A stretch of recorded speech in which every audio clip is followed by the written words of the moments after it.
Hi hello welcome back to our channel. ఈరోజు వీడియోలో 2 కిలోలు మేక తలకాయి కాళ్ళు షేర్వాని ఎలా ప్రిపేర్ చేసుకోవాలో చూద్దాము. సరైన మసాలాలు సరైన క్వాంటిటీలో వేసుకుని నెమ్మదిగా ఉడికించి చేసుకుంటే ఈ షేర్వా టేస్ట్ అయితే చాలా బాగుంటుంది. ఈ షేర్వాను అన్నంలో కానీ రాగి సంగటి లేదా జొన్న రొట్టెలతో తీసుకుంటే చాలా బాగుంటుంది. ఇది రైస్లోకే కాదండి, ఇడ్లీలో కానీ దోశలో కానీ టేస్ట్ అయితే చాలా బాగుంటుంది. వీడియోనైతే ఎక్కడా స్కిప్ చేయకుండా చివరి వరకు చూడండి. ఈ స్పెషల్ రెసిపీని తప్పకుండా ట్రై చేయండి.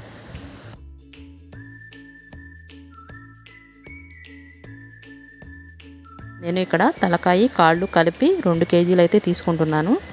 ఈ 2 కిలోలు మనం పైన ఉన్న బ్లాక్ లేయర్ని మొత్తం కొంచెం చాకుతో గీరేసి 1కి 2 సార్లు శుభ్రంగా వాటర్తో కడుక్కుంటే సరిపోతుంది. మనకి ఈ బోన్స్ మీద ఉన్న బ్లాక్ లేయర్ని వీలైనంత వరకు కొంచెం చాకుతో గీరితే పోతుంది. వీలైనంత వరకు క్లీన్ చేసుకోండి, అప్పుడే కర్రీ మనకి స్మెల్ రాకుండా ఉంటుంది.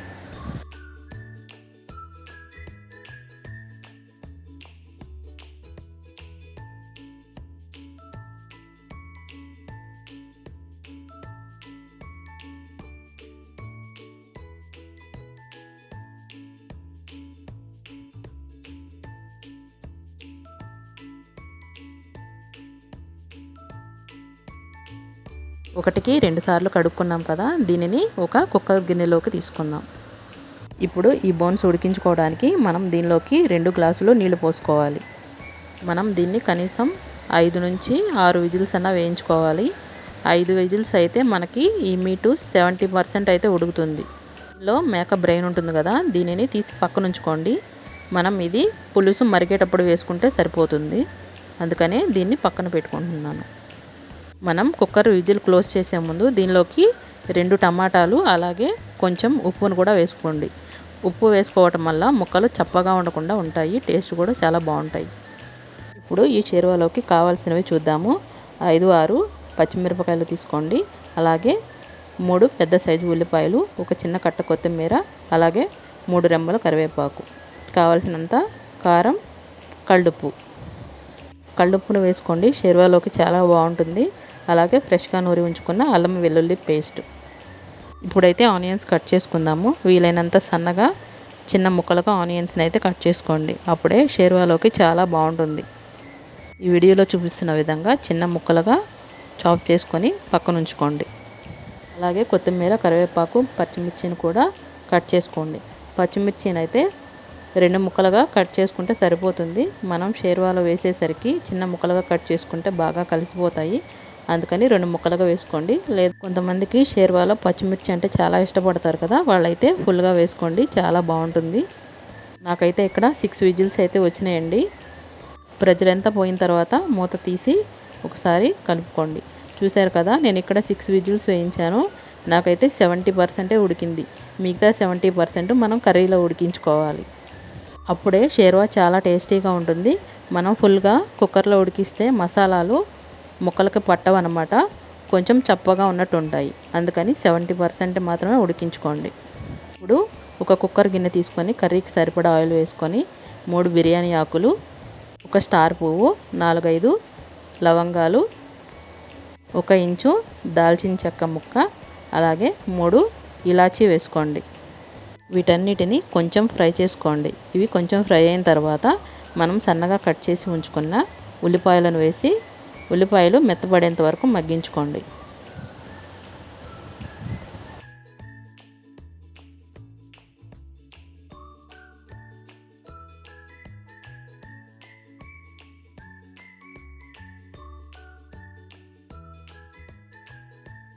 ఒక 2 నిమిషాలు మూత పెట్టుకొని ఉల్లిపాయలను మగ్గించుకోండి. ఉల్లిపాయలు మగ్గిన తర్వాత 2 రెమ్మలు కరివేపాకు వేసుకొని కరివేపాకు కూడా ఫ్రై చేసుకోండి.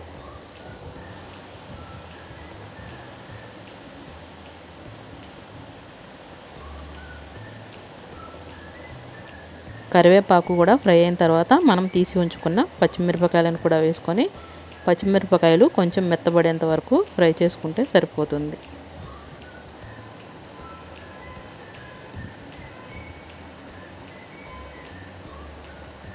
ఫ్రెష్గా నూరి ఉంచుకున్న అల్లం వెల్లుల్లి పేస్ట్ని కొంచెం పసుపును కూడా వేసుకొని అల్లం వెల్లుల్లి పచ్చి వాసన పోయేంత వరకు ఫ్రై చేసుకోండి. మనం తినే స్పైసీని బట్టి కారాన్ని కూడా వేసుకోండి. నాన్ వెజ్ కర్రీస్లో కారం కొంచెం ఎక్కువే పడుతుంది కదా, అందుకని నేను ఇక్కడ 2 టేబుల్ స్పూన్లు అయితే కారం వేసుకుంటున్నాను. నాకైతే 2 టేబుల్ స్పూన్లు కారం అయితే పర్ఫెక్ట్గా సరిపోయిందండి. మనం ఈ షేర్వాలో ఎక్కువ కారం వేసుకున్న ఘాటు ఎక్కువ వస్తుంది తినేటప్పుడు, అందుకని కారం చూసి వేసుకోండి. ఇప్పుడు మొత్తం కలిసేలాగా ఒకసారి కలుపుకొని మనం ముక్కలు మునిగేంత వరకు నీళ్లు పోసుకోవాలి. 1 లీటర్ వాటర్ వేసుకుని ఈ పులుసుని బాగా మరిగించుకోవాలి. పులుసు మరిగేటప్పుడు మనం తీసి పక్కన ఉంచుకున్నాం కదా బ్రెయిన్, అది కడిగేసి ఈ పులుసులో వేసుకుంటే సరిపోతుంది. ఇప్పుడు ఈ పులుసు మొత్తం ఒక పొంగు వచ్చేంత వరకు మనం ఉడికించుకోవాలి.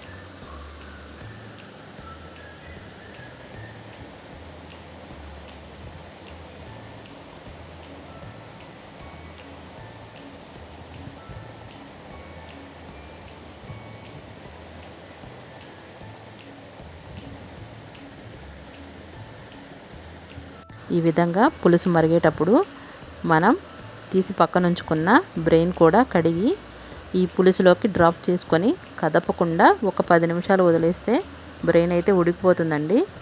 మనం ముందే కానీ మేక బ్రెయిన్ వేసినట్లయితే అది పులుసు మొత్తం కలిసిపోయి నీచు వాసన అయితే వస్తుంది. షేర్వా టేస్ట్ మొత్తం పోతుంది. ఖచ్చితంగా పులుసు మరిగేటప్పుడే వేసుకోండి.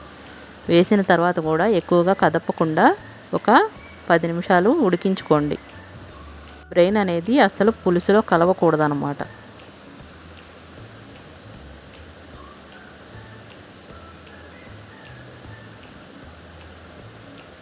ఒక 10 నిమిషాల తర్వాత బ్రెయిన్ చక్కగా ఉడికిపోతుందండి. మనం 70% కుక్కర్లో ఉడికించుకున్నాం కదా, మిగతా 30% కూడా చక్కగా ఉడికిపోతుంది. చూస్తున్నారు కదా, బ్రెయిన్ అయితే పులుసులో కలవకూడదు, ఇలా సపరేట్గానే ఉండాలి. కలిస్తే నీచు వాసన ఎక్కువ వస్తుంది, పులుసు అసలు తినలేమన్నట్టుగా ఉంటుందన్నమాట.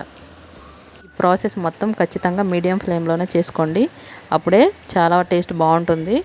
ఎక్కువ హై ఫ్లేమ్లో చేసుకున్న ఉడికిన ముక్కలు చప్పగా ఉంటాయి, షేర్వా కూడా అంత టేస్ట్గా ఉండదన్నమాట. అందుకని మీడియం ఫ్లేమ్లో చేసుకోండి. ఇంకా 5 మినిట్స్లో స్టవ్ ఆఫ్ చేస్తాం. మనంగా కొత్తిమీర వేసుకోండి. కొత్తిమీర వేసుకున్న తర్వాత ఒక 5 మినిట్స్ అలాగే మరిగించుకోండి. కొత్తిమీర టేస్ట్ కూడా పులుసుకు పట్టుకుని చాలా టేస్టీగా ఉంటుంది. ఇది వేడివేడిగా సర్వ్ చేసుకుంటే బాగుంటుందండి.